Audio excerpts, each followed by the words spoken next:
नेकदिल बादशाह की बेचैनी और तलाश। ज़माना कदीम की बात है। एक सरसब्ज़ व शादाब रियासत थी जिसका नाम था खुशहाल नगर। इस पर बादशाह आलमगीर हुकूमत करते थे। बादशाह आलमगीर ईमानदार, नेकदिल और अपनी रियाया से बेइंतहा मोहब्बत करने वाले थे। मगर उनके दिल में एक गहरी उलझन थी। वो ज़्यादा अक्लमंद न थे। उनकी सबसे बड़ी बेचैनी ये थी कि उन्हें हर वक्त ये एहसास रहता था कि वो उनकी रियासत तरक्की नहीं कर पा रही है।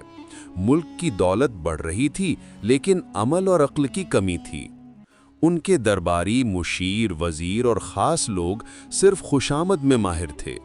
वो लंबे लंबे मशवरे देते थे, तनख्वाहें वसूल करते थे, मगर उन मशवरों में वो तासीर नहीं थी जिससे मुल्क तरक्की करके दुश्मनों को अपना गुलाम बना सके, यानी दुश्मनों पर हावी हो सके। बादशाह को लगता था कि उनके इर्द गिर्द कोई गैर मामूली ज़हीन शख्स नहीं है। ये फिक्र बादशाह को रातों की नींद छीन लेती थी। एक दिन इसी जहनी उलझन से निजात पाने के लिए बादशाह ने अपने चंद खास दरबारियों के साथ जंगल की सैर का इरादा किया। उनका ख्याल था कि शायद कुदरत की खामोशी में उन्हें कोई जवाब या इशारा मिल जाए। जंगल में दिन भर की सैर, शिकार और तफरीह के बाद जब वापसी का सफर शुरू हुआ तो रास्ते में उनकी नजर एक अजीब मंजर पर पड़ी। एक विशाल बरगद के दरख्त के नीचे एक नौजवान बैठा हुआ था। वो अपने आप में गुम था और तेज आवाज में खुद से बातें कर रहा था। दूर से ही वो शख्स पागल और अजीबो गरीब लग रहा था। बादशाह के कदम खुद ब खुद रुक गए। उनके दिल में दो मुख्तलिफ ख्याल आए। ये शख्स पागल है जिसकी जबान पर कोई लगाम नहीं, या फिर ये गैर मामूली जहानत का मालिक है जो दुनियावी बातों से दूर अपनी ही फलसफाने में गुम है। बादशाह और दरबारी उत्सुकता के मारे उस शख्स के करीब पहुंचे। बादशाह ने बहुत नरमी से पूछा, ए नौजवान, तुम कौन हो? क्या तुम पागल हो जो खुद से बातें कर रहे हो? उस नौजवान, जिसे सब बाद में पागल कहने लगे, उसने बड़ी बेबाकी और आत्मविश्वास से पलटकर जवाब दिया, पागल तुम हो और तुम्हारी सारी रियाया। मैं तो बिल्कुल ठीक हूं। मैं तो बस ये चाहता हूं कि इस पूरे जंगल को काटकर यहाँ शानदार महल्लात और मीनारें तामीर की जाएं और उन महल्लात का बादशाह मैं खुद बनूं। ये जवाब सुनकर दरबारियों के चेहरे पर गुस्से और हंसी का मिला जुला भाव आया। ये बातें या तो किसी दीवाने की हो सकती थीं या फिर किसी निहायत दलेर और होशियार शख्स की। बादशाह कुछ देर खामोशी से उसे देखता रहा। फिर उसने दरबारियों से मशवरा किया। दरबारियों के दिलों में लालच और ईर्ष्या यानी हसद फौरन जाग उठी। वो आपस में चुपके चुपके बात करने लगे। एक दरबारी यानी मुशीर के दिल में खतरा था। ये तो खतरनाक है। अगर ये बादशाह का मुशीर खास बन गया तो हमारी अहमियत खत्म हो जाएगी और हम सब इसके ताबेदार बन जाएंगे। दूसरा दरबारी जल्दी से बोला, नहीं नहीं, ये तो आधा पागल है। इससे होशियारी की तो बिल्कुल उम्मीद नहीं। हम बादशाह को मशवरा देते हैं कि इसे महल ले जाएं। ये हमारा क्या बिगाड़ लेगा? इसे अपने साथ ले जाने में ही हमारी भलाई है। दरबारियों ने यह सोचा कि महल में ले जाकर इस पागल का मजाक बनाएंगे और इसे आसानी से हटा देंगे। इस तरह उनके खुदगर्ज मशवरे पर बादशाह ने उस शख्स को दबाव डालकर अपने साथ महल चलने पर आमादा कर लिया। मगर अभी कुदरत को कुछ और ही मंजूर था। रास्ते में अचानक उस नौजवान ने घोड़े को दूसरी सिमत मोड़ दिया और भागने की कोशिश की। बादशाह और उसके दरबारी बड़ी ताकत लगाकर उसे दोबारा काबू में लाए और महल की जानिब रवाना हुए। जैसे ही वे महल पहुंचे तो दरवाजे पर हैरत अंगेज तौर पर लोगों की भीड़ जमा थी। सब खुशी से नारे लगा रहे थे और बादशाह को मुबारकबाद दे रहे थे। बादशाह और दरबारी हैरान होकर बोले, ये किस बात की मुबारकबाद है? लोगों ने खुशी से बताया, बादशाह सलामत, जिस रास्ते से आप सैर के लिए गए थे वहां दुश्मन की भारी फौज और जबरदस्त असलहे के साथ घात में बैठी थी। हमें यकीन हो गया था कि आप कभी वापस नहीं आएंगे। आप बहुत होशियार निकले, आपने रास्ता बदल दिया। बादशाह ने खामोशी से उस पागल शख्स की तरफ देखा। उसे यकीन हो गया कि यह शख्स गैर मामूली है। बादशाह ने दरबारियों की तरफ मुतवज्जे होकर हुक्म दिया, जल्दी करो, इस शख्स के लिए मेरे पहलू में एक बेहतरीन कुर्सी तैयार करो। आज से ये मेरे साथ रहेगा। दरबारी तो हसद और खौफ से कांप उठे। उन्होंने फौरन कहा, हुजूर, ये शख्स तो पागल है, ये आपको नुकसान पहुंचाएगा। आपके साथ तो हम जैसे अक्लमंद लोगों को होना चाहिए। मगर बादशाह ने उनकी बात काटते हुए संजीदगी से कहा, नहीं, ये शख्स तुम सबसे ज्यादा ज़हीन है। इसने चुपचाप हमें खतरनाक दुश्मन से बचाया। अगर ये ना होता तो तुम में से किसी को खबर तक ना होती कि रास्ते में दुश्मन घात लगाए बैठा है। हमारी सलामती इसी की होशियारी की बदौलत है। पागल मुस्कुराया और फख्र से बादशाह के पहलू में रखी कुर्सी पर बैठ गया। इस लम्हे से महल में हसद और साजिशों का एक नया तनाजा यानी झगड़ा जन्म लेने लगा। दरबारी सदियों से उन कुर्सियों पर बैठते आए थे। उन्हें ये गवारा ना हुआ कि एक अजनबी और पागल उनके बराबर आ बैठे। उन्होंने दिल ही दिल में उस शख्स के खिलाफ साजिशों का जाल बुनना शुरू कर दिया। एक दिन जब दरबार सजा हुआ था, कुछ दरबारी और रियाया के लोग उस पागल के पास पहुंचे। उन्होंने अदब से बात शुरू की।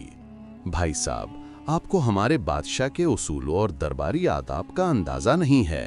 हम तो बस ये चाहते हैं कि आप किसी गलत फहमी में कोई ऐसा कदम ना उठा लें कि आपको सजा भुगतनी पड़े। पागल ने डर और हैरत से पूछा, सजा? मुझे सजा मिलेगी? मैंने तो कभी नहीं कहा था कि मुझे महल लाया जाए। ये कैसी मुसीबत है? मुझे वापस जंगल ले चलो। रियाया साजिशी के चेहरे पर खुशी की लहर दौड़ गई। एक मुशीर जिसकी कुर्सी अब पागल के पास थी, आगे बढ़ा और बोला, भाई साहब, हमारे दरबार की रिवायत है कि दरबार का आगाज तभी होता है जब कोई शख्स बादशाह को जोरदार थप्पड़ मारे या कोई ऐसा काम करे जिससे दरबार जाग जाए। ये बादशाह को खुश करने का सबसे अच्छा तरीका है। पागल, जो अक्ल से मासूम था, फौरन बोला, अरे ये तो कोई बड़ी बात नहीं, थप्पड़ क्या, मैं तो बादशाह को लात भी मार सकता हूं। मुशीरों ने हंसी छुपाते हुए उसे शाबाशी दी और उकसाया।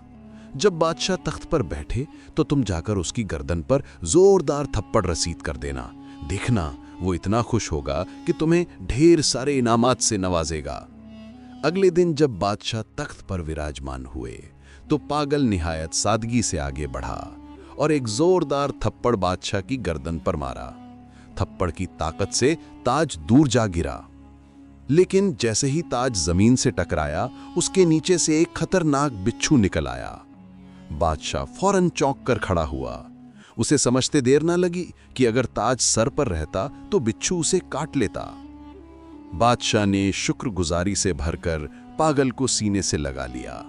मेरे अजीज, ये सिर्फ एक शख्स है जो मुझसे सच्ची मोहब्बत रखता है।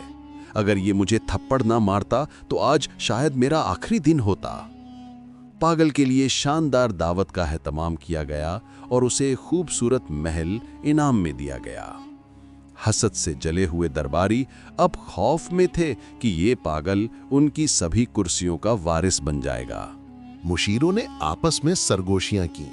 यार, ये बंदा तो तेजी से ऊपर जा रहा है, कुछ करना पड़ेगा वरना हमारी इज्जतें खत्म हो जाएंगी।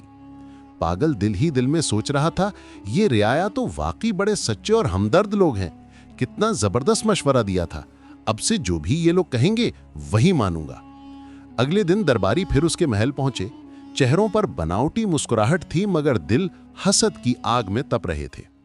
एक मुशीर ने बात शुरू की, भाई साहब, कल की तरकीब ने तो आपकी किस्मत बदल दी। अब एक और बात सुनो। सुबह जब दरबार लगे और बादशाह कुर्सी पर बैठने लगे तो तुम फौरन उसकी कुर्सी पीछे से खींच लेना। देखना, तुम्हें आधी बादशाहत मिलेगी।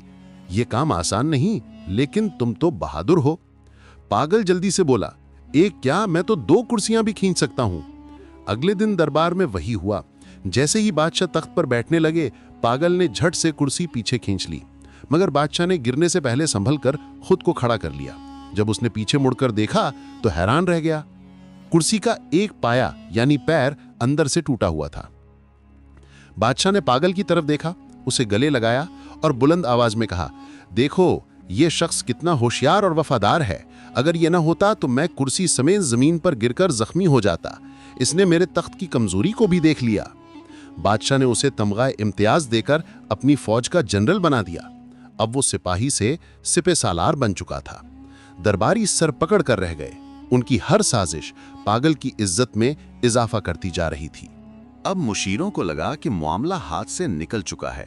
उन्होंने एक गहरा मंसूबा बनाया, एक ऐसी साजिश जो पूरी सल्तनत को हिला सकती थी। सब ने मिलकर पड़ोसी बादशाह से खुफिया राब्ता किया। उन्होंने उसे जंग पर उकसाया और वादा किया कि वे बादशाह को इत्मीनान देंगे कि रियाया उनके साथ है, लेकिन जंग में उन्हें सिर्फ जनरल यानी पागल को मारना है। बादशाह को झूठे जख्मी लोगों के साथ पेश करके मुशीरों ने उन्हें जंग पर आमादा कर दिया। बादशाह ने जंग की डोल बजा दी और फौज को पागल यानी जनरल की सिपहसालारी में दुश्मन की तरफ रवाना कर दिया। मुशीर भी उनके साथ थे और पीठ पीछे हंस रहे थे।